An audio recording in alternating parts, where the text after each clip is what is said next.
Thank you so much, Amy, and thank you everyone for joining us this afternoon. My name is Abigail Boyer. I'm the Interim Executive Director here at Clery Center, and my colleague and I, Laura, are so excited to spend our afternoon, it's lunchtime for us here on the East Coast, spend our time with you talking about the Drug-Free Schools and Communities Act and why it matters. I want to pause briefly just to give Laura the opportunity to introduce herself before we get started. Thanks so much, Abby. Good afternoon or good morning, everybody, depending on where you're joining us from today. As Abby said, we are really excited to be able to bring you some hopefully helpful information on the Drug-Free Schools and Communities Act and how it intersects with the Clery Act. My role is Senior Director of Programs at Clery Center, and although I've been here for 3 years, I have to admit that the DFSCA is an area that I've only recently gotten more interested in and involved in terms of my own knowledge base.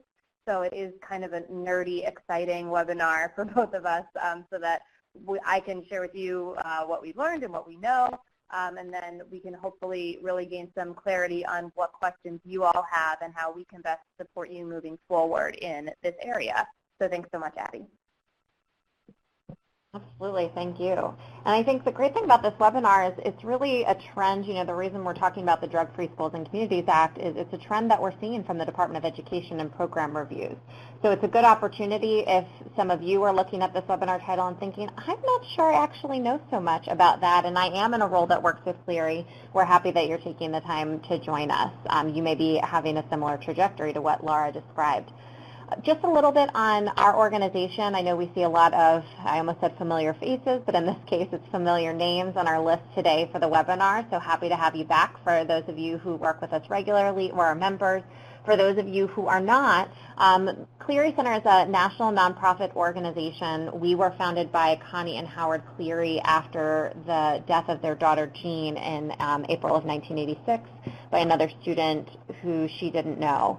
And Connie and Howard really wanted to affect change on college and university campuses. They didn't know what they could do, but the avenue that they chose was federal law. They worked for a number of both state, I should say, and federal laws. But what they're best known for is the federal Jean Clery Act that provides really a structure or groundwork for institutions to look at their prevention and response efforts on campus. We as an organization, just to jump back a slide briefly, we as an organization, our goal is to work with all of you to create safer campuses. And while that's a broad goal, we do it in some very specific ways. The primary part of our work is providing training and education specific to the Clery Act. But one of the things that we love in relation to National Campus Safety Awareness Month is it does give us the opportunity to also expand and grow and look at what are some different issues affecting campus safety, maybe not always covered by Clery, but certainly intersecting with Clery. In relation to that, we, for each calendar year, we always do a theme around National Campus Safety Awareness Month. We use it as an opportunity to release free educational trainings and resources to institutions. You are participating in one of those, our webinars. We have 2 remaining webinars coming up this month, as you can see on the screen. We hope that you'll join us for those 2 as well if you're interested in timely warnings or hate crimes. We know that both of those issues are topics that institutions are paying a lot of attention to, especially recently. But our theme for this year's National Campus Safety Awareness Month is what's your message? And that's really come out of many conversations with all of you as you navigate questions from your campus community, from the media, from parents. A lot of times what you will call us and say or ask for is, how do I frame this requirement? Or how do I make sure, you know, we have so many resources, we have so many different initiatives within our campus community. How do we know that people are accessing them and understanding them? So our focus is really on revising, refreshing, or streamlining institutional messages on campus safety. Many of you have already engaged in our social media campaigns, retweeting or resharing the messages that we are sharing, using the social media guide that we made available to you to look to social media as one way to communicate with members of your community. And then the webinars and a number of free resources we have available really provide some background and foundation of specific campus safety requirements and how you can communicate with members of your campus community about certain areas of Clery that we know are hot topic issues. So we really encourage you to visit naxam.clerycenter.org to sign up for those additional webinars, to download the guides, to check out our printed resources, and we're going to be referencing one in particular during this webinar today.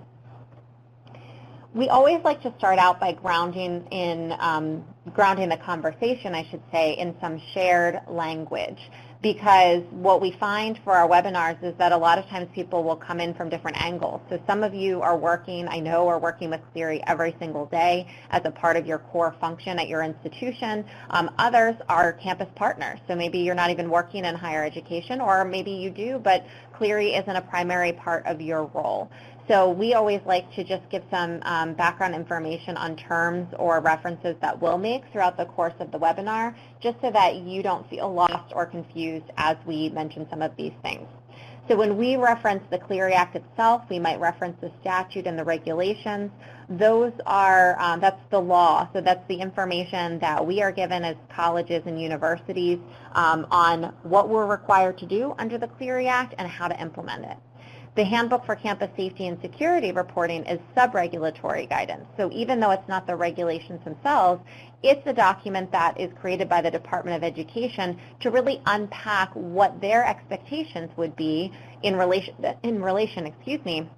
to how institutions apply these regulations on a particular college or university campus.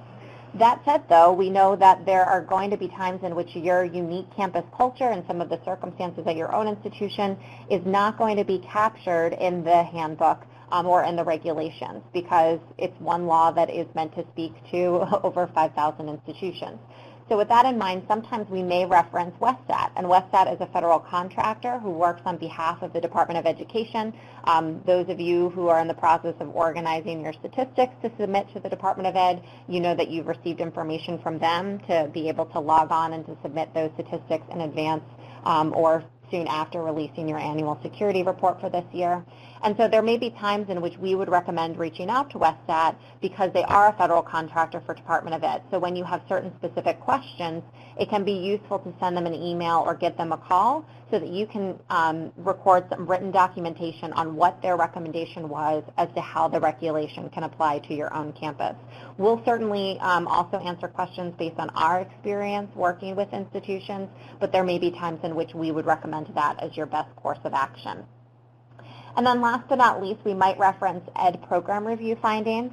That doesn't mean that they're program review findings from just one person that happens to be named Ed. ED is the acronym that's used for the Department of Education. The Department of Education conducts program reviews to evaluate institutional compliance with the Clery Act.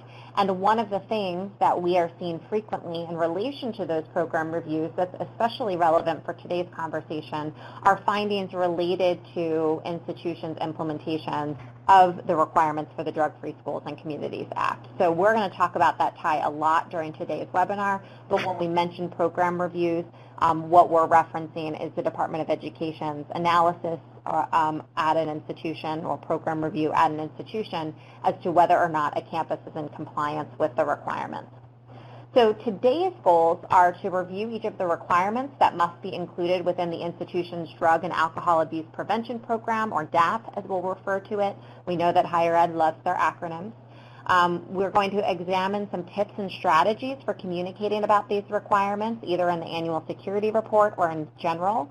So going along with our theme of what's your message, we're going to think about how are you communicating with your campus community about these requirements. And then we're going to explore helpful cross-campus partnerships for meeting all of the requirements. So you might be in a role where you're taking ownership around implementation of some of the things that we're talking about today, or you might be in a role that just has to be able to speak to it or organize information in a helpful way for your campus community. So we'll talk about what that might look like as we move forward. Amy already did a great job of highlighting a lot of the different resources that we'll use and technology that we'll use during the course of today's webinar. Just a reminder that you can use that group discussion board as you've been doing to introduce yourselves at any time. That is public, as you can see, so anyone is able to see the questions or the comments that you put in that space. If there's something a little bit more private, maybe it's a technical issue that you're facing or a question that you're just not comfortable asking in front of the larger group, you can use that Q&A pod that you see on the side of your screen, and that information will go to us at Clery Center directly, so it won't be shared with the larger group. We'll also incorporate a poll just to get some thoughts and understanding about your own perspective in certain areas, your own role in certain areas. And then we're going to highlight a particular resource that was released for National Campus Safety Awareness Month for this year, the DFSCA, fitting into the ASR. So again, with those acronyms, so the Drug-Free Schools and Communities Act, fitting into the Annual Security Report. And we hope that we encourage questions throughout the course of the webinar. We may take some time to organize when and how to answer those questions depending on how the webinar is flowing, but we really encourage you to ask them at any point, and if it's appropriate, we'll answer it. If not, we'll save it for the Q&A right at the end of the webinar. All right, last but not least, before we move into the content, I want to do a quick refresher, again, just to make sure we're all on the same page when we're talking about the Clery Act. Today we're going to be talking about a very specific part of the Clery Act requirements, the requirements related to alcohol and other drugs. However, we know that Clery requirements are much broader than just the topic we're talking about today. Under the Clery Act, there are specific individuals that are required to report crimes that are reported to them. Those individuals are called Campus Security Authorities, or CSAs, and they encompass a wide range of individuals, not just campus police and security, but also other roles receiving crime reports or with significant responsibility for student and campus activities. If you have questions about some of the things you see on the screen here, for example, the geography that influences where you submit your statistics, or information that the institution shares within the annual security report, I'd encourage you to visit the recording for the webinar that we did earlier this week that really focused on some of the FAQs, the frequently asked questions that we get in relation to Clery. For the purpose of this webinar, the thing that's important to remember is that every institution, as you know, puts out an annual security report by October 1st of each year. We are going to be focusing, although there are a number of different pieces and policy statements that go into that annual security report that guide day-to-day response, such as the alerts you send out, your timely warnings, emergency notification, the rights and options that you provide to reporting parties for dating violence, domestic violence, sexual assault, and stalking. We are going to focus specifically on your policy statements in relation to alcohol and other drugs in the annual security report and how that relates to the Drug-Free Schools and Communities Act. As a reminder, the Department of Education, as we mentioned, is the enforcement authority, so Clery Center is not the enforcement authority, so you are welcome to ask questions. This is a safe space for you to do so. So just a quick poll. You all have been sharing a lot of information already in the group discussion board, but we'd like to get a sense of who is in the room. So if you can go ahead and answer our poll, we have a number of different categories for you to choose from in terms of what your role looks like on campus. We know that some of you are probably wearing multiple hats, so you might be saying, I'm a lot of the things that I see on the screen here, but go ahead and take some time. If you're somebody who is going to, and some of you have already done this, answered G, other, if you could just go ahead and share what that other category looks like for you, so what role you are, if not captured here on the slide.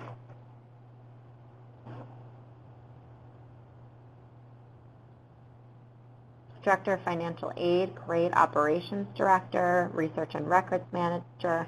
Wonderful. So many roles already that really intersect with Clery compliance in so many ways, some of which are going to be really are going to stand out as we talk about these particular requirements. Others might come more into play, or you might notice more of a connection when we're talking about some of our other topics even later this month, such as timely warnings or hate crimes, or the FAQ webinar that we already did previously. So great, we've got counselor. I love that a lot of you, or some of you, are saying, well, here's a list of multiple people that we have in this space. National Campus Safety Awareness Month is a great opportunity to be collaborating with a Clery team or with other individuals invested in campus safety. So I love that we're seeing that play out right here on this webinar with multiple people participating all in one space. So thank you for that, and thank you for joining. All right, so what I would like to do before we get started to also just do a little bit of a deeper dive is to just get a sense of your role. So I'd like you to answer these two questions in the group discussion board. One is, do you currently develop or collect information for your institution's annual security report? So what role do you play in the release of that? I know some of you are staring at drafts on your desktop right at this very moment. And then the second one is, are you involved in any way in constructing policy statements on drug and alcohol prevention programming for your institution's annual security report? And sometimes that might relate to whether or not you yourself are involved in constructing the policy. Okay, great. So many people are saying yes and yes, and the tie is really is probably in connection to the second piece. So if you're involved in constructing policy statements for the ASR, then you're playing some role in implementing or putting together, compiling that ASR. Wonderful. Some of you are mentioning some collaboration to do that. Some of you are saying that used to be a role, but is not currently my role, which is wonderful to see that you still have an investment in this work and how effectively it's done on the campus, even if you're not doing the heavy lifting there. Wonderful. So you can continue to keep answering. This is really helpful context for Laura and I as we're presenting today. But in the meantime, I'm going to hand it over to Laura, who's going to start going through the components for the Drug-Free Schools and Communities Act. Great. Thank you so much, Abby.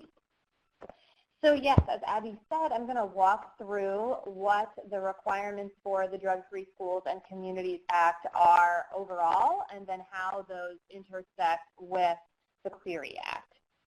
So just for a brief amount of background, too, the Drug-Free Schools and Communities Act is a part of Clery in terms of compliance because it is part of the Higher Education Act.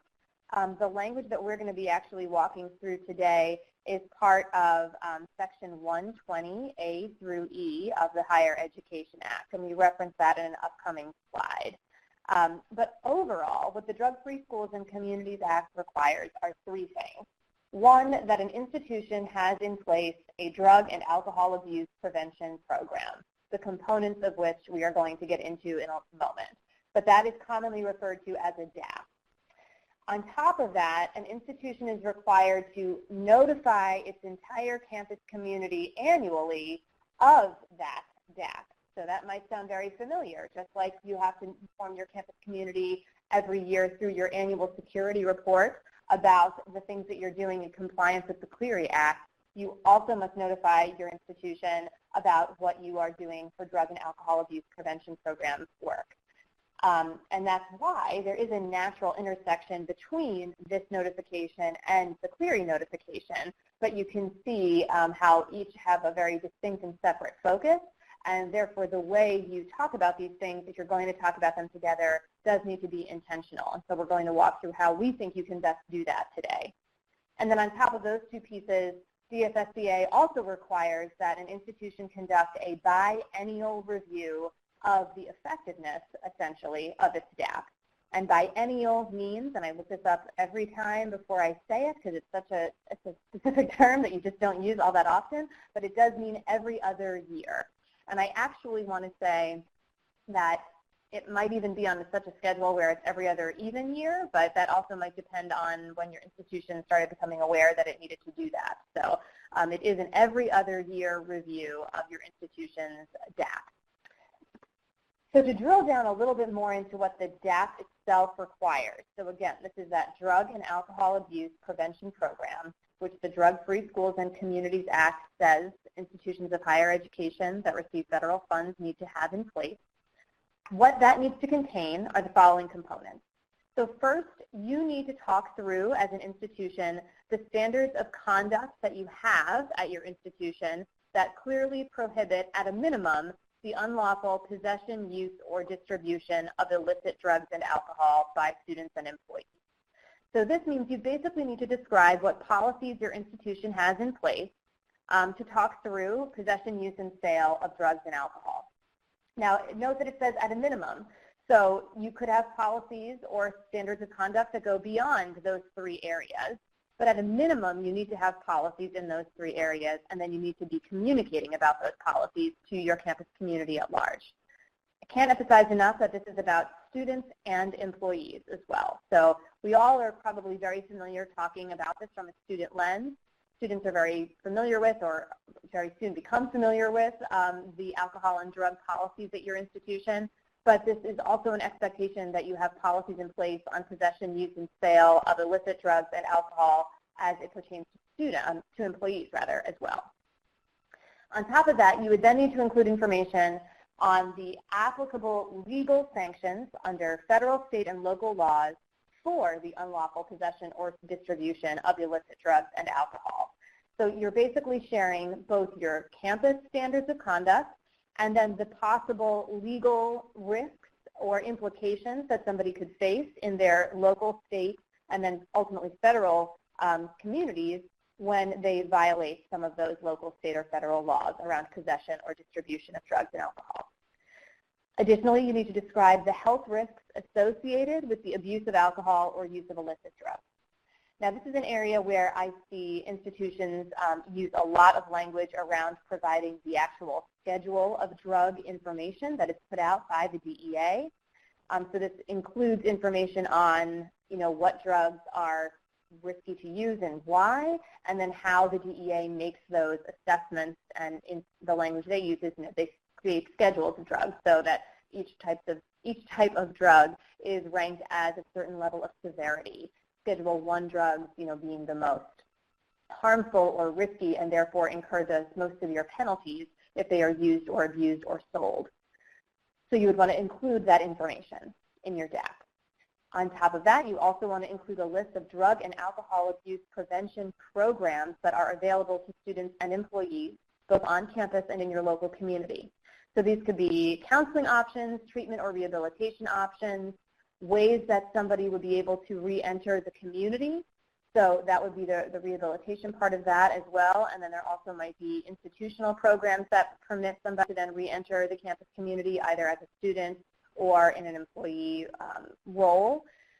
Also, programs that would be important to disclose here would be if you do have any sort of awareness events or classes that your institution offers on drug and alcohol abuse prevention. If your campus hosts any sort of support groups, such as Alcoholics Anonymous, Narcotics Anonymous, Al-Anon, or if you're aware of those organizations or meetings that take place in the greater community. All of these things would fit under this description of drug and alcohol abuse prevention programs. And then lastly, you want to include, and I'm just going to read this so we're all on the same page, although I know you can see these words as well, but a clear statement that the institution of higher education will impose disciplinary sanctions on students and employees for violations of the standards of conduct that you described essentially in the first bullet, and then what those sanctions are, up to and including expulsion or termination of employment and referral for prosecution. So when you think about this globally, you're basically describing the standards of conduct at your institution for both students and employees, and then what the outcomes or consequences are for violating those standards of conduct.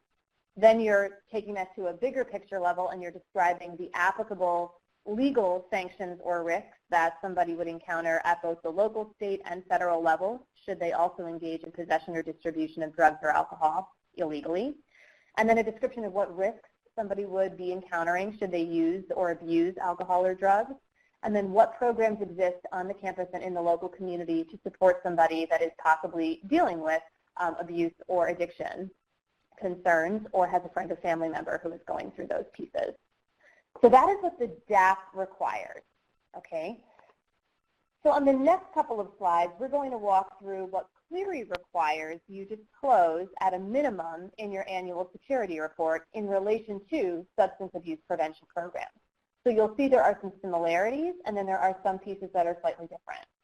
So similar to what the DAAPP calls for, you do need to include a policy statement that describes your institution's policies on possession, use, and sale of both alcoholic beverages and illicit drugs.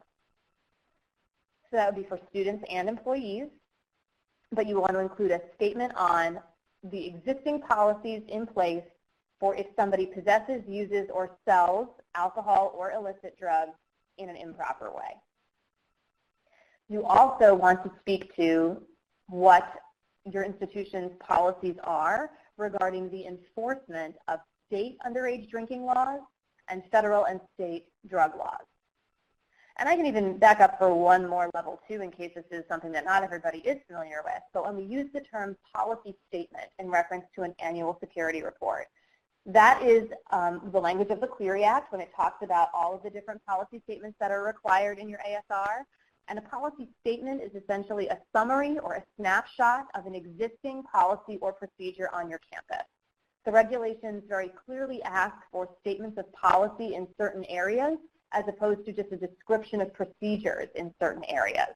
This is one where they are asking for a policy statement or a statement of policy, meaning that the expectation is, similar to what DAAPP requires, that you have a policy on your campus that addresses possession, use, and sale of alcohol, and then possession, use, and sale of illicit drugs for both students and employees. So in your annual security report, you must describe those two pieces as well as policies regarding the enforcement of state underage drinking laws and federal and state drug laws. And when we say a statement on enforcement in those two areas, it is not asking for anything fancy. It's just asking for you as an institution to acknowledge who, if anyone, enforces those laws on your campus. So when Abby and I are conducting ASR reviews, the language we're looking for here is truly, it can be as simple as one sentence, as long as it's a reflection of institutional policy that says, you know, the institution's public safety department or campus police department enforces state underage drinking laws or enforces federal and state drug laws. Basically what readers of the ASR should gather is that the campus is aware of the state and federal drug laws in these areas and would be able to enforce them or support law enforcement in enforcing them. You'll see the last bullet here says, a description of any drug and alcohol abuse prevention program as required by the DFSCA, and I'm sorry for that flip of letters there, that should be DFSCA, in their ASR, sections 120A through E of the Higher Education Act. In the handbook, in the most recent edition of the handbook, this section is described as such, and it actually says see section 120A through E in the appendix. But unfortunately, that is not in the handbook. There actually is not an appendix referencing this A through E. So that's why we thought it would be helpful to include that actual citation in this PowerPoint. So if you go to this previous slide here, the DAAPP components, that is 120A through E of the Higher Education Act, verbatim. That's what they're asking for. So when you see that the ASR must include these first two bullets and then this third bullet, you see here also the language is clear that you could cross-reference to materials that the institution uses to comply with DFSCA. So your option is to include each of these bulleted pieces in your ASR itself, or you could provide a cross-reference, meaning see this link here or see these materials published here on this site to cross-reference to that information elsewhere. As many folks are often concerned about the bulk or length of an annual security report, many folks choose to cross-reference this information, although I would say, and Abby, I definitely invite you to comment on this as well, lately I have seen fewer and fewer cross-references and more attempts at including all of this DFSCA information directly in the ASR, which tells me that maybe campuses are trying to use the ASR to satisfy that other requirement under DFSCA of the annual notification of the DAAPP. So basically you get your annual notification in one document, right? By publishing the ASR, you satisfy both Clery and DFSCA possibly.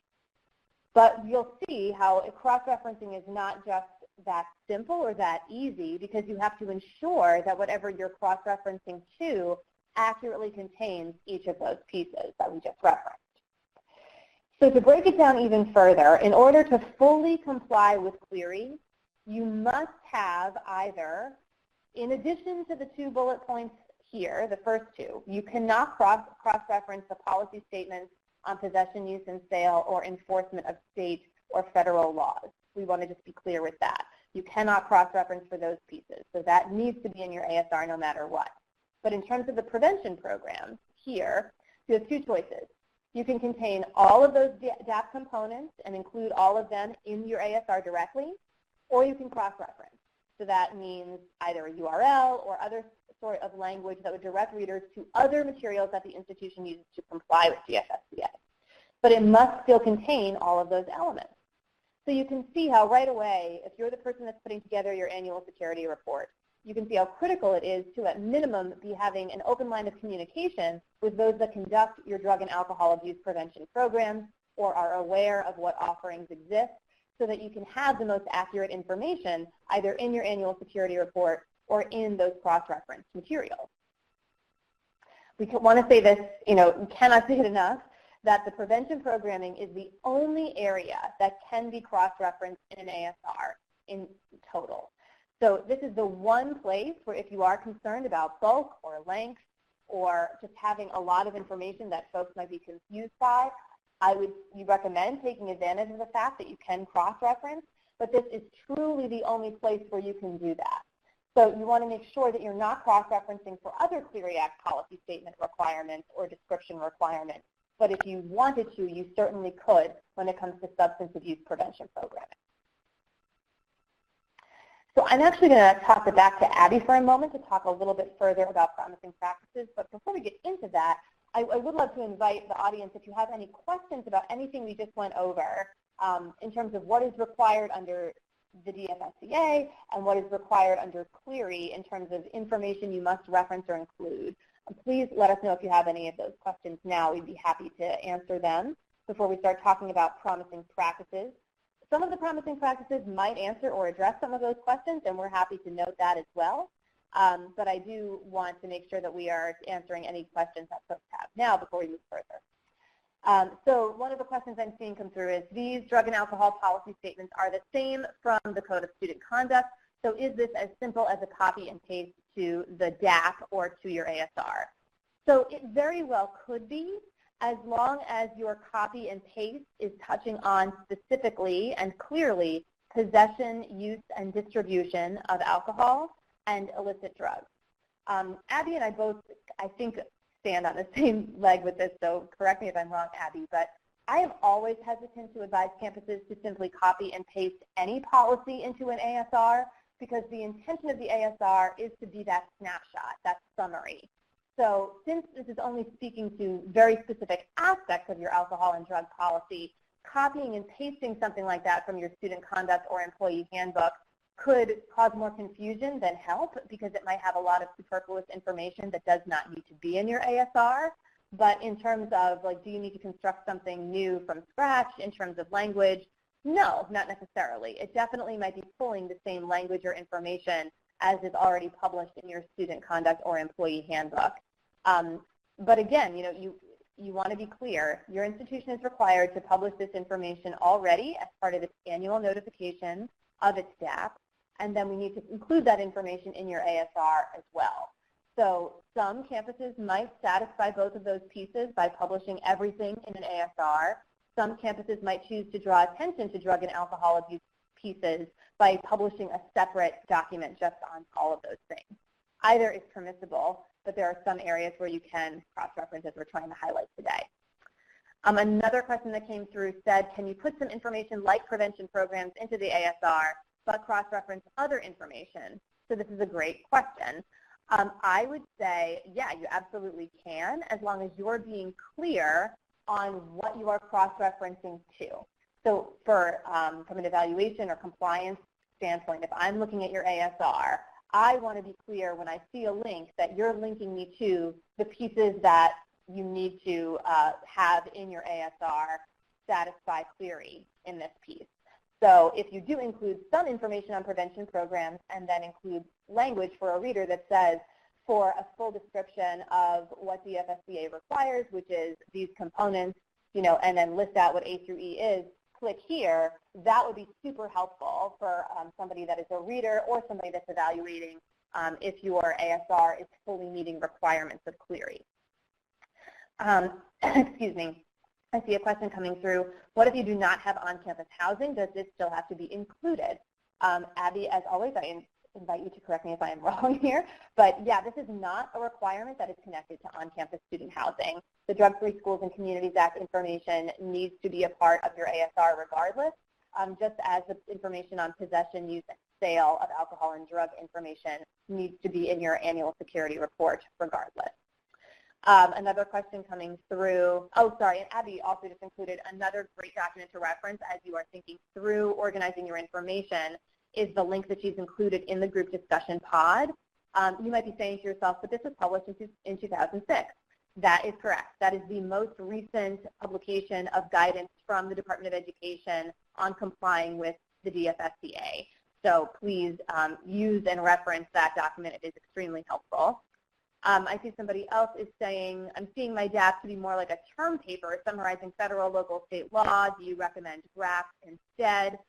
I will acknowledge when you start getting into those legal risks and then the health risks of drug and alcohol use, it can start to read very technical because a lot of campuses are including, state statutes, federal statutes, because that's just the way laws are written. And then, the information on health risks, if you're pulling that from the DEA, can also, be charts that seem very technical. So I would say really rely on your campus culture and what would resonate with your campus. You still want to include all the necessary information, but perhaps providing some contextual information or an infographic that explains why that information looks so technical and why it still needs to be presented that way might really help a reader make some connections and understand why it might seem like overwhelming in terms of the way it's being presented. Another question I see coming through that I think is helpful to address for the group, our institution has 2 separate policies for employees and staff. The language is similar but also distinct. Does that mean we must include both policy statements in the ASR? So yes, you would want to distinguish if you do have separate policies and standards for different categories of individuals at your campus. Mostly what I think Abby and I see are distinguishing factors between student and staff policies, but certainly within employee policies or staff policies, there might be differences for faculty versus administrators, particularly when you start to talk through what could the imposition of the standards of conduct at the institution look like that might have different outcomes or different processes for each group of people at your institution. So you would need to make some distinguishing pieces there so that everybody's on the same page about what possession, use, and distribution policies exist and apply. And then I see, is it better to have one DAAPP that addresses both students and employees instead of having separate policies for both? So remember that your DAAPP is more than just your policy. Your DAAPP is like the big picture. Here are our policies. Here's what could happen to you if you violate laws at the local, state, or federal level. Here are in general risks about using drugs and alcohol as the federal government advises us. Here are prevention programs, and then here are institutional policies. So the DAAPP is going to be comprehensive. And then in terms of having separate policies for students and employees, that is, again, a campus decision. If you are able to have information that applies or processes that apply to both students and employees for what could happen if you are found in possession or using or selling either drugs or alcohol, then that would be fine. It really matters as to what works the best for your campus. But your DAAPP in and of itself is going to be comprehensive and must include all those pieces for students and employees.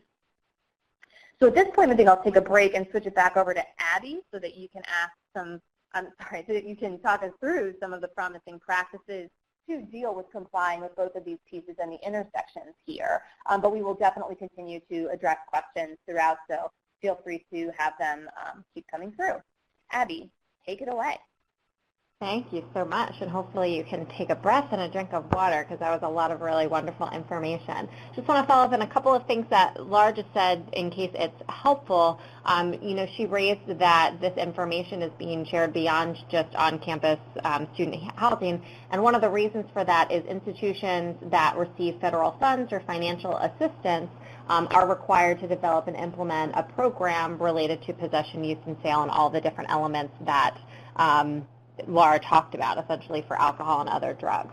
So that's really the source of that. Institutions, when they are engaging in certain forms of federal funding, they have to certify that they have that alcohol and other drug prevention program. As Laura mentioned, I also plugged in a link that is relatively old. So some of you might remember we had the higher education center and mourn it every day that we no longer have the higher education center. But they put out a number of different helpful documents in relation to various areas, certainly not just this one. So the document that we linked there was first printed in March of 1997. It was then reprinted in July of 2006. So you'll notice some delightful language where it says, you know, a new practice is institutions are considering to use email to send out this information. So it's a good reminder of just how much the world has changed, but it's also still a really wonderful and helpful document. So even though some time has passed and certain things may feel a little bit dated, it really provides some concrete examples on what's expected of institutions and related to the Drug-Free Schools and Communities Act, and also some resources to reference as you are building this at your own institution. So in relation to promising practices, one thing that I would say is take a look at that document if you've never seen it before. It's a really useful tool a lot of campuses reference. There's also quite a few others in the field that are available online as well. So, hey, Abby, Laura, I just put them. Oh, yeah, please do. One thing before you move on, because it just is in line with what you were just saying. So a question just came through about, can we talk a little bit more about the annual notification and what that actually means and what you need to provide? So if you look on page 3 of that linked document that Abby was just referencing, the HEC document, it spells it out exactly. To comply with this part of the regulations in the Higher Education Act and in DFSCA, that annual notification must include each of those bullets that compose your DAAPP. So yes, you do need to talk through standards of conduct, possible legal sanctions and penalties, statements of the health risk, the institution's programs available, and then the disciplinary sanctions for violations of the standards of conduct. So all of that is what must be provided in writing to all students and employees. And we're about to get into this a little bit, but you can see how that might be a little bit challenging because there are new students that join at all points of the year, same with employees. So, how do you follow up with those individuals that might join your campus community after the start of a traditional school year? So I see you're saying, so the actual document or a link to the document. I do not have a more concrete answer on that specifically. I know that the way that Clery requires the annual notification of the ASR does seem to make a lot of sense. So I would think that it could be possible to share a link to it in that same way. But Abby, would you want to speak to if you have any other knowledge of how you provide that annual notification? Yeah, I would say a lot of institutions use similar practices to what we see. So actually in the document that we shared, you'll see a section that's about distribution of the annual notification, so distribution to students and then distribution to employees. And it's quite similar to what you see in the sections of the handbook that are really talking about how you share this information with members of your campus community in relation to your annual security report. So Jessica, that's a really good question because a lot of people are thinking, well, does this mean that I have to print however many copies and make sure that I'm distributing it, and anytime there's a new person on campus, personally deliver this to them? I would say many campuses do have a practice of sharing a comprehensive document, but they might choose to share it digitally. So I would just go back to what we always share frequently in relation to the ASR is you want to be sure, though, when you're saying that you're sharing the document, that all of the required elements of the DAAPP are all captured in one place. There's another resource that we should mention from the National Association of Clery Compliance Officers and Professionals. Laura, please correct me if I got that acronym wrong. But I know they also released one, I want to say last year, it might be 2 years ago now. It may be behind a firewall right now, so unfortunately we didn't link it to this particular webinar, but I do believe it's a free resource, and that's talking more specifically also about DFSCA and Clery compliance, and that goes into some of those particular areas as well. So one of the benefits is that many campuses and many additional resources will share their own information or their own structures. I'd encourage those of you in the group discussion board to talk about how you notify or share the information with members of your campus community, but the core takeaway to kind of summarize that is you want to make sure that it's a comprehensive link of all of the required information if you are sharing it digitally.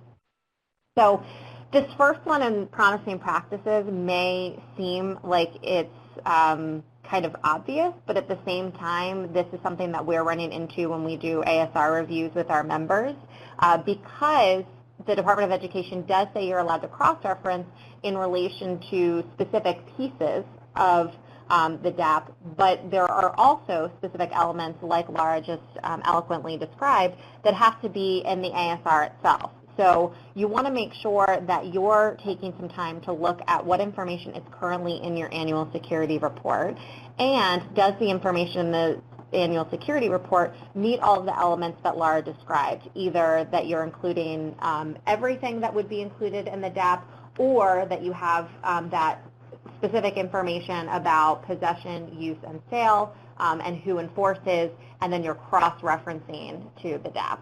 So one practice for your campus community, your homework for this particular webinar, is to go take a look at either your draft annual security report that you're about to release sometime soon, or last year's annual security report, and go back to the slide where Laura was talking about what information needs to be in the ASR. Is all of that captured in your own annual security report? Does it have each of those required elements of the DAAPP if you're choosing not to cross-reference to another more complete document? So you're taking a look to see are the standards of conduct that prohibit unlawful possession, use, or distribution of illicit drugs and alcohol by students and employees, are they in there? Is there the list of applicable legal sanctions under federal, state, or local laws for possession or distribution of illicit drugs or alcohol? Does it have the description of the health risks associated with the abuse of alcohol or use of illicit drugs? Is there a list of the drug and alcohol programs, things like counseling, treatment, et cetera? And is there a clear statement that the institution will impose disciplinary sanctions on students and employees for violation? Remembering that that's separate and different from the biennial review that you also share with your campus community. If you do choose to cross-reference, there are a couple of things to consider that, again, might seem like standard practices when you're putting together the ASR, but things that we run into frequently. And sometimes it's where our use of technology can sometimes come back to hurt us. So if you're cross-referencing, a really critical aspect of that is making sure that the link itself is working and that people can easily use it. One of the struggles that will sometimes happen, or that we'll see, Laura may have a differing opinion, so I'll ask you to chime in, Laura, but one of the struggles that will sometimes happen is we'll take these steps to try to make the document a bit neater, so we'll link just one specific word in the document, but then we might navigate scenarios in which things move around on our campus, and links might not work in the way that we expected them to. So you want to make sure that whatever link you put in that document is clear, direct, goes to that full comprehensive DAAPP. Make sure that the language describing how to access information elsewhere is clear. So what we really like to see when institutions do cross-reference, and we understand why they would because the ASR is quite a lengthy document to begin with, what we like to see is before cross-referencing to that document, give an explanation on what other information they are about to find in that location. So not just saying for more information go here, but to find this information and lay it out specifically, go here. If you're worried about the length of your annual security report, which we know that some people may be, depending on how long it is, cross-referencing might be your best bet. The alternate to that, though, I'd say, is we've also seen campuses be really proactive in how they organize and display their content, so that even when the content itself might be lengthy, it's still easy to read, easy to comprehend, and doesn't feel like it's weighty or difficult to navigate. So cross-referencing can be your best bet, but if you're not cross-referencing, you might also just consider, are there ways to lay out in terms of design or structure of content that make sure that people can easily understand the information we're sharing with them. Conduct a peer review of the section so staff and students can provide feedback on navigating the content. You're going to see peer review come up multiple times in this, because we typically, or we do, I should say, really encourage getting some feedback from members of your campus community. This is a promising practice that extends just beyond the topic that we're talking about, the Drug-Free Schools and Communities Act, and how it's reflected in your ASR, because so often what we'll find, I'll give an example, we'll be reading an annual security report, and let's say 30 30 minutes, or 30 minutes, 30 pages into the report, we'll find a section addressing specific content. Let's say, for example, resources and options in relation to sexual assault. And then 30 pages later, we'll find another section that's more comprehensive, addressing resources and options, disciplinary procedures, et cetera, for dating violence, domestic violence, sexual assault, and stalking. Now, sometimes that can be intentional. There might be certain places where you want to call out relevant content in one area of the ASR and then revisit it later.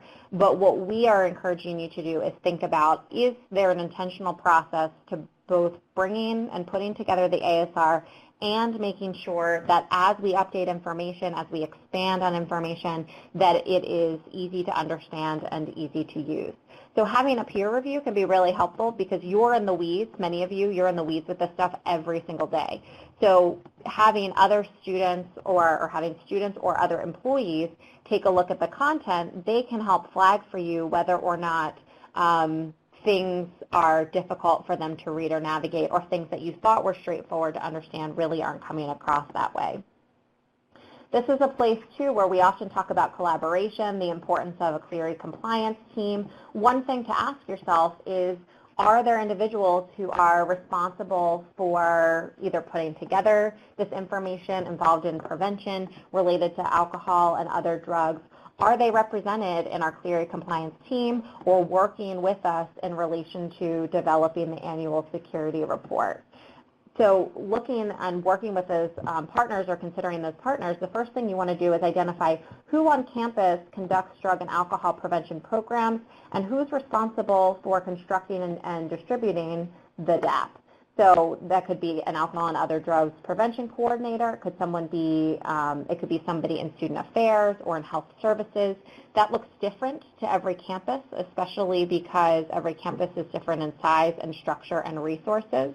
But what we encourage you to do is to really ask yourself the question of where are these programs stemming from and who has the responsibility for putting this information together. Because even if your only role is, not only because it's certainly a significant one, but even if your primary role, I should say, is pulling together or compiling information for the ASR, you also want to make sure that there's a conversation of, okay, I'm putting this information in the ASR. Is it the actual required information? Do the policies meet what they need to in order to be in compliance with Clery and with the Drug-Free Schools and Communities Act? And then you can partner certainly with those individuals to develop content for this policy statement in the ASR. You can use some of the resources that we're offering up today to have that shared conversation. You can use webinars such as this one to spark that conversation to say, I'm learning more about this area, or I've been spending a little bit more time in this area. Can you help walk me through what the process looks like for developing this resource on our campus and how we can best incorporate it into our own annual security report? And then lastly, begin solicitation for information well in advance of the October 1st ASR publication deadline. One of the things that we found to be a stress point for some of the campuses that we work with is that, and we know that sometimes this is a result of how busy the campus is, but the closer to the ASR date that you get when requesting this information, one, you'll find that other people will also have busy schedules. We know the start of a new academic year for many institutions is happening right around that time, and that can present its own struggles with availability and how much they can support. And I think the other thing that comes up is, were you to find as part of those conversations that the institution isn't doing all of the steps that they need to, we don't want campuses to get in a place where they learn this with 1 to 2 weeks before the annual security report goes out, and now they can't really construct a plan, an effective plan for moving forward and getting on the same page with those partners. So starting early is really helpful, not just for this area, but for all areas in relation to the annual security report. And then a couple of points to consider before I'll hand it back over to, oh, nope, actually, just kidding. I'm not going to hand it back over just yet. A couple of points to consider for your own reference. One, the Clery compliance team within the Department of Education evaluates for compliance with DFSCA. We talked a little bit earlier about how these requirements really stem from participation in federal financial aid, and that is where the Clery compliance team sits. And recent years have shown a significant uptick in program review findings for noncompliance with these elements in particular.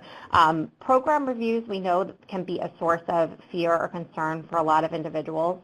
We bring it up here because they're also a good source of data and information. So what we learn from program reviews is, one, what are the trends that we're seeing across institutions? And then two, what do people need to do to address those potential gaps at their own institution? And so that's why we like to raise it here, because for those of you who may not have ever taken a look at sample program reviews at other institutions, they are public documents. You can go ahead and read. There are frequently, there are so many institutions in recent years that have had program review findings related to this area. And some of those sample findings include the DAAPP requirements not being met, so certain elements are missing, or inadequate drug and alcohol prevention policies. So all different iterations of the institution not having the comprehensive information they're required to have for the DAAPP. The question that's coming in right now is, can you add to the DAAPP throughout the year after the original publishing, each session or term, or can you add, so I think probably the question I would have in relation to your question is the purpose of making these changes or these updates. So for example, if it's because policies in your campus community have changed or programming in your campus community has changed and you want to make sure to reflect that, I think a lot of institutions would probably use a similar practice to what the Department of Ed has said to do for the annual security report, which is to be very transparent about what was changed and updated and why, and to redistribute it. This is really helpful and relevant because we know that we are sharing information with our new students and new employees as they're first joining the campus community. In addition to that, a couple of other recommended ed action steps, so Department of Education action steps that stem from those program reviews are things like review and revise policies and procedures for distributing the drug and alcohol abuse prevention program materials. So going back to what do our core policies say, making sure that the DAAPP aligns with what the policies say, and then your ASR aligns with what the DAAPP says. So a little bit of a chain reaction there. Determine whether existing program content meets DFSCA requirements. As a reminder, institutions have to do the biennial review, which is really taking a look at is our policies, our programs effective. So that's already built into the structure of what your institution is required to do. And that document that we linked also gives some really helpful resources and tools for making that analysis at your own campus community. So that's a good starting point if that's an area that you're considering or you know you need to look at, or you're asking the question of, do we do a biennial review? We'd again point you to that resource as a great starting point. Develop new program content as needed. So we see this in working with you all the time, in that you are constantly paying attention to, of the programs that we offer, do we feel, in addition to just because it's required and you have to do the biennial review, do these programs seem like they're working? What are other campuses doing? What does the research say in terms of what's effective? So we know that many of your institutions might have individuals or departments that are dedicated to just this, but some of your institutions may not. So really considering of the programming that you offer, are there other things that might be available in terms of support for individuals that might be navigating substance abuse problems, or individuals that, or educational efforts that you might want to do with your students and your employees? I think it's a constant analysis as to how can we do the best that we can in relation to this work. Review specific required statements to ensure that they reflect all required elements and align with campus policies, so part of that ASR analysis. And then ensure established procedures include annual DAAPP disclosure to students and employees.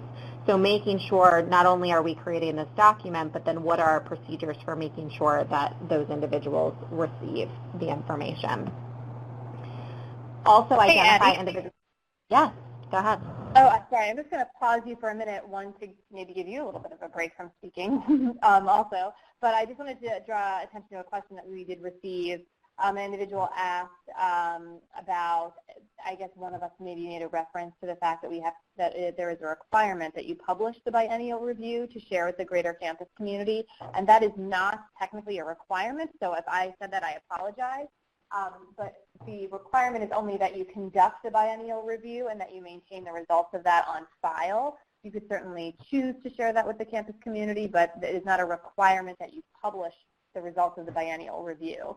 And also the piece with that around the even-numbered years that might make some more sense is, as this law, DFSCA, was originally passed in 1980, the biennial review by that measure should take place in even years with a reference back, looking back to the previous 2 academic years. So that, all of that language is in that linked document that Abby included in the group discussion, that HEC document, but I hope that helps clarify that point in case folks were concerned or confused about that aspect of the biennial review. And we'll also note that the Department of Education could request that biennial review and typically would as part of a program review. Yeah. So then the other areas just to consider, again, these are coming from the Department of Education program review, so it really tied to some of the promising practices that we already talked about. Identify those individuals and offices responsible for conducting the biennial review to measure the effectiveness.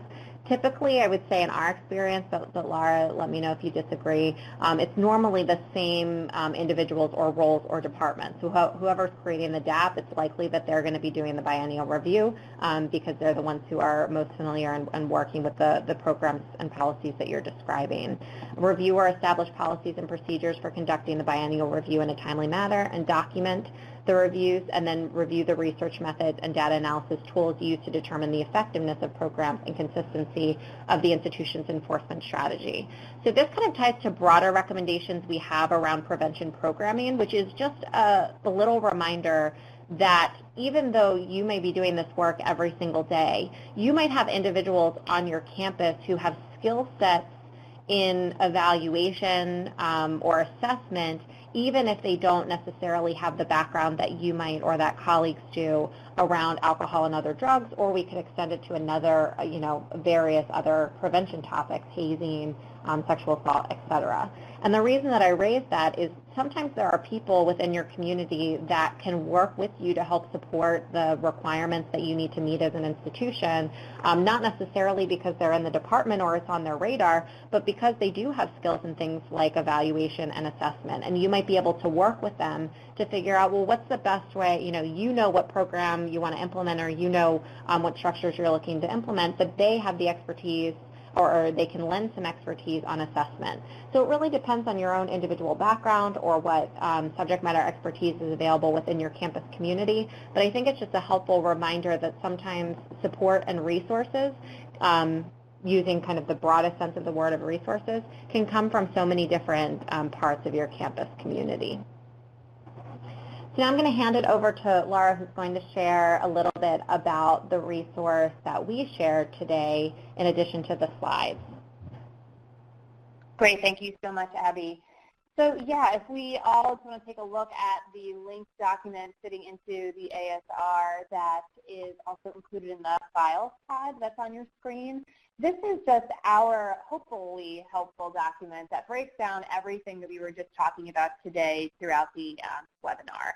So it talks about what the requirements are under Clery. It talks about what DFSCA requires, which is also then connected to what the actual components of the DAAPP and then the annual notification should be in and of itself, and then how you can best represent that information in your ASR. Sometimes, we find that folks have difficulty gaining buy-in from extraneous campus partners that you might want to have as a part of your Clery compliance team or your annual security report process.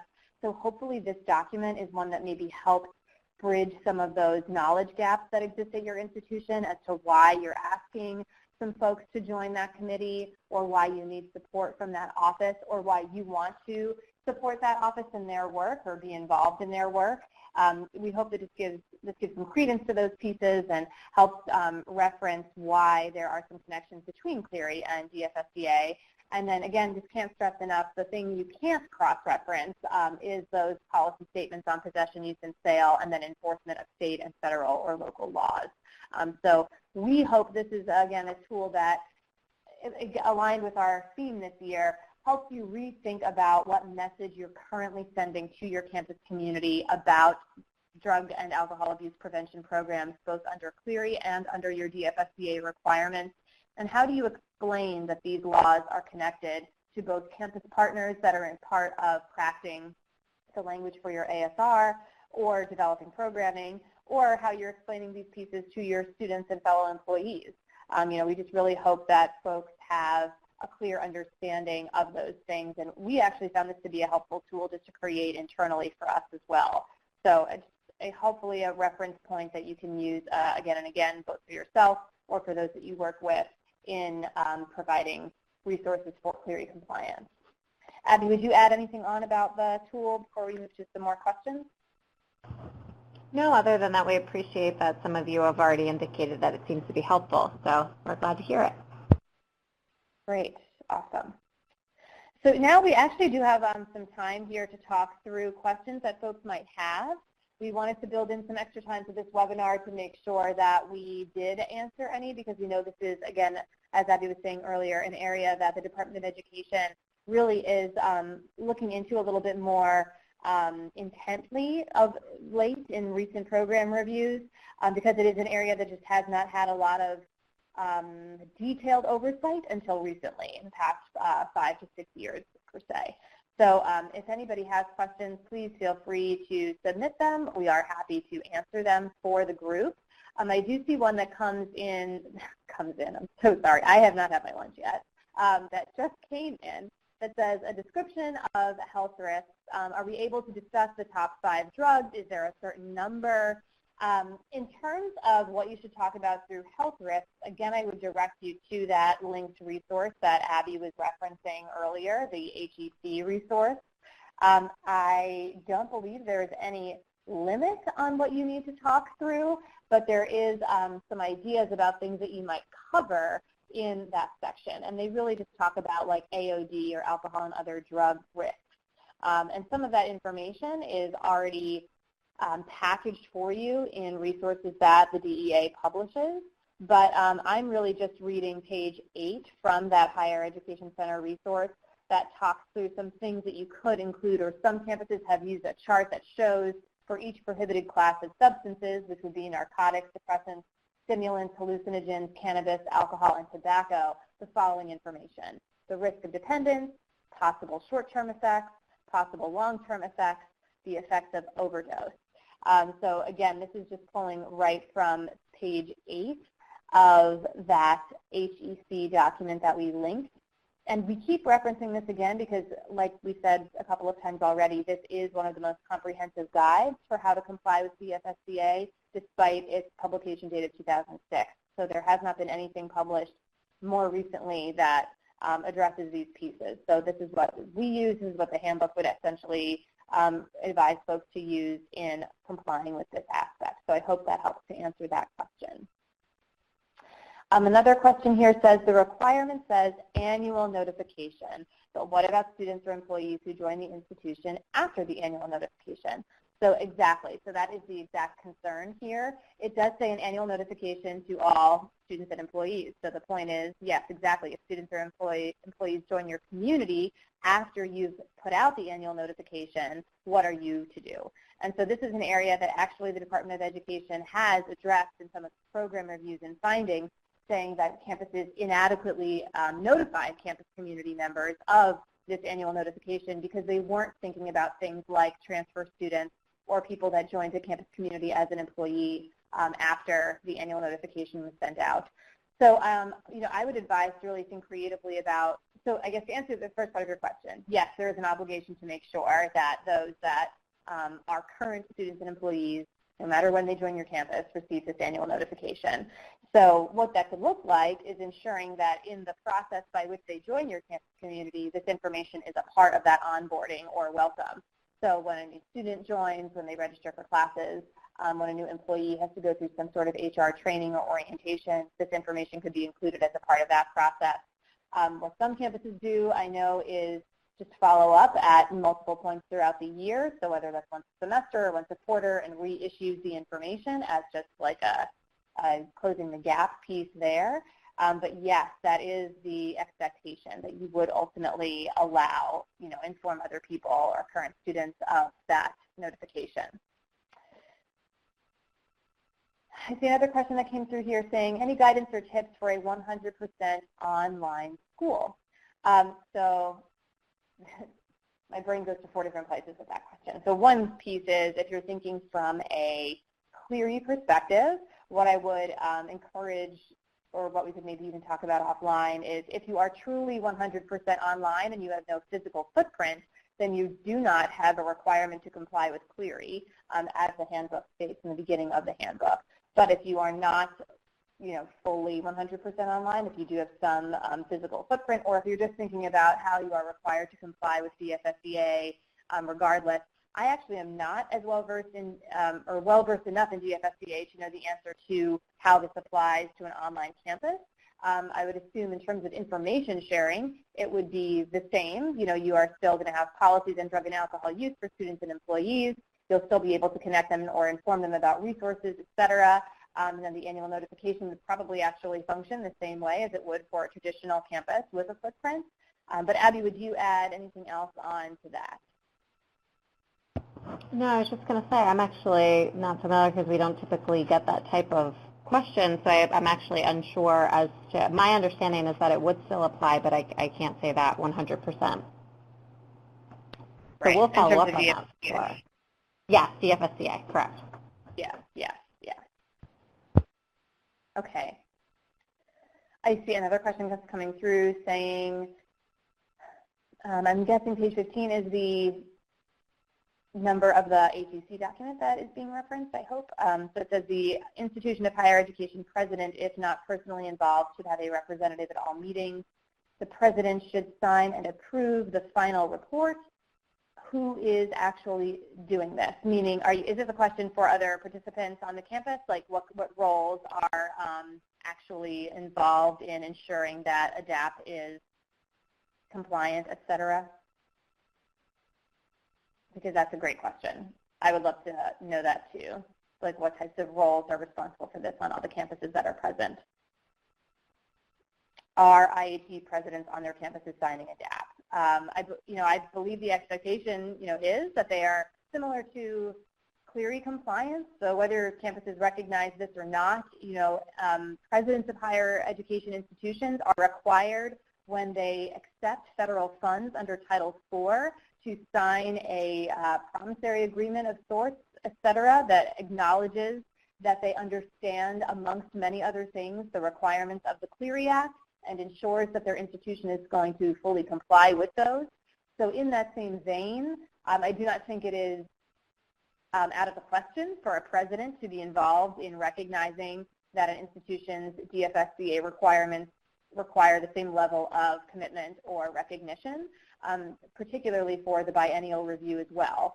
So, but I would throw this, information out, or sorry, this question out to the entire audience here, if anybody else has knowledge of who at their campus would be the designee in place of a president that is signing off on the DAAPP or signing off on the biennial review. So please feel free to share that information so that we can gather some information from all of you, some answers from all of you. I see another resource is being referenced here from, so the link that you just provided to Eastern Illinois University, when it says manuals and then training and PowerPoints, so the manual link, the 2006 former National Higher Education Center manual, that is the link that Abby mentioned earlier. And then there are some other pieces, it looks like, that were created around how other campuses fulfill these mandates through other trainings and webinars. So the one that we would be most comfortable referencing would be the NAAPP white paper that Abby mentioned, and then this 2006 former National Higher Education Center manual. The others are certainly great resources to reference. So this is a helpful website that you've included. Thank you. I think this is Wendy that did that. Another couple of questions here. What is the expectation for institutions to complete a biannual biennial or biannual review if they don't have an AOD prevention or intervention program in place for students or employees. So the way I would answer that question, but Abby, I would definitely invite you to respond as well, is the expectation is if you do receive federal funding, to a certain extent, you do have to have such prevention programming in place, or at least you need to describe what you do or do not have. So at a minimum, you would have to have policies in place. And so the biennial review is a review of the entire DAAPP, so not just prevention programs, but also the policies and the way you connect folks to resources on campus and whether or not your sanctions that you have in place for violations of your institutional policy are effective. So your biennial review is all-encompassing of all aspects of the DAAPP. So if you don't have a prevention or intervention program on your campus, that is, it seems to be that is okay, as long as you are clear about that. But your biennial review is evaluating the effectiveness of all components, not just prevention or intervention programs. Abby, would you add on anything to that? No, other than to say there are a number of other questions coming in the private Q&A, but some might be helpful to share more broadly, if you're okay with me doing that. No, sure. That sounds great. Right. So one was just, and this is just good to highlight information, one was whether or not when you're talking about the information in the DAAPP, whether you also have to address local laws. So I just wanted to flag number 2 of the elements that Laura described for the DAAPP, that for the applicable legal sanctions, you are doing those legal sanctions under federal, state, or local laws. So that's a really great question to consider and to make sure that that's being incorporated. A couple of other folks are just sharing their own practices in relation to the distribution of the DAAPP. Some of you in the group discussion are sharing who signs off. Just to reinforce what Laura had mentioned a little bit earlier, when the institution receives federal funding, they have to certify that they do have an alcohol and other drug prevention program. But I think what some of you are describing is that in terms of before the information goes out to the campus community, who says, yes, this is ready or this is okay to distribute, it seems like some of you have other roles on campus that give the final okay for the document itself. But let me know if we're misinterpreting how you're reading that. The link, I was trying to go back and forth between answering questions, so Laura, you may have already said that. The link that someone was kind enough to put into the group discussion does have a link to that firewall, so to speak, that we mentioned, that you can get the other resource we mentioned, the NAAPP resource. So you do have to fill in specific information about yourself, so that's certainly your decision as to whether or not you choose to do that. But just so you know that link is available there as well. Just doing some clicks to see if there's anything else. Some of them were campus specific, so not sure that they're relevant for the broader discussion, but I'll keep on going through to see if there's anything else to share with the larger team. Laura, would you have any other questions that you saw come in that you think is helpful to note? I just saw another question that says, do these requirements include campuses abroad? Sorry if I missed it.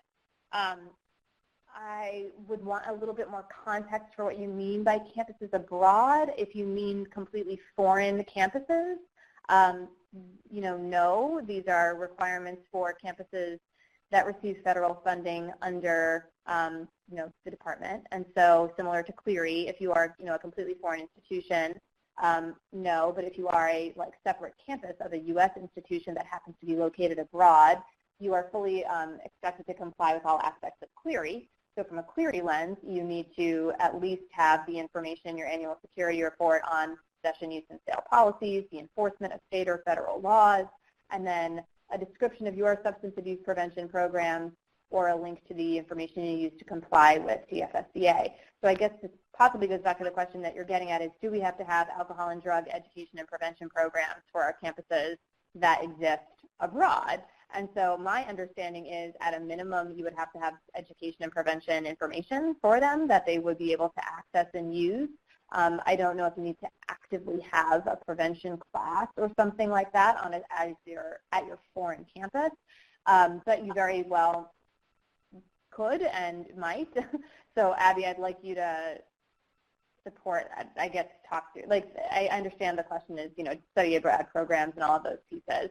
So again, it comes down to, what you're talking about in terms of the relationship. So is this a study abroad program where somebody is there for a semester and they come back? Are you talking about full years abroad? Are you talking about locations abroad that would fall under your Clery geography? Because there is a connection to Clery and DFSCA as well, too.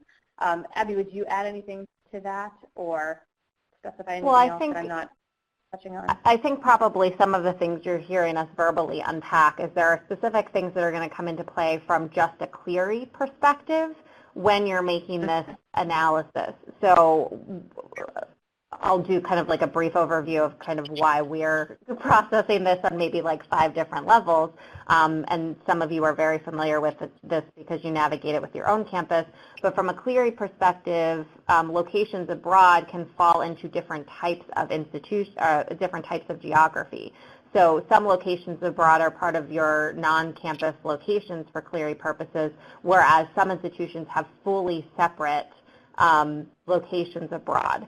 So what I would say, because I know a lot of questions are coming up here related to both locations abroad and online locations, is I would say WestStat is a really good resource because they are a federal contractor for the Department of Ed to reach out. If the question for you, if I'm understanding kind of where folks are coming from, is whether or not your institution specifically has to comply with DFSCA. So would our president, so to speak, have certified that we have an alcohol and other drugs program, and then what does that look like in terms of communication to that separate campus, then we would refer you to that number right at the start of the PowerPoint WestStat so that you could give additional information on the specific circumstances that you're speaking to and to get some feedback from them directly. I just want to say we really appreciate, it's been a really robust conversation both in the group discussion and in the support or private Q&A. So one, we're really grateful and thankful that you were willing to spend some time with us and ask us all of these questions. Please know that there are a number of different resources both through Clery Center and outside of Clery Center. So if there are questions that you have specific to your institution, certainly we also reference to WestStat, but we're happy to connect you with some of the other folks in the field that might be able to support your efforts as well. National Campus Safety Awareness Month, the NACSAM website, also has a number of different topics on various different areas, and we hope that you'll continue this conversation and all of the questions and answers for our next 2 webinars, which are focused on hate crimes and on timely warnings. So our colleague Amy plugged in a survey that if you could go ahead and answer. It's really helpful for us to get feedback from you all as to what was helpful in the webinars, some things that maybe you found challenging or that you'd like to see differently. We use that to inform the webinars, not just for National Campus Safety Awareness Month, but overall. So we'd really appreciate if you just take some time for feedback there, and that can also incorporate some feedback on some of the resources that we're sharing throughout National Campus Safety Awareness Month so that we can continue to give you programming that's meeting your goals as well. Laura, is there anything else that you would want to share or summarize before we wrap up for the day? No, just please do take advantage of, I think they're about to include a link for an evaluation of today's webinar. We really appreciate any feedback that you can give on the quality and content of our webinars and our resources. So if you could please take a couple of minutes to do that survey, that would be great, and that I believe is coming out via a link by tomorrow afternoon. So when you get that email, please take a couple of moments to complete that survey. That would mean so much to us. But otherwise, thanks for hanging in there with us, and have a great rest of your day, and we will see you next week for our next NACSAM webinar.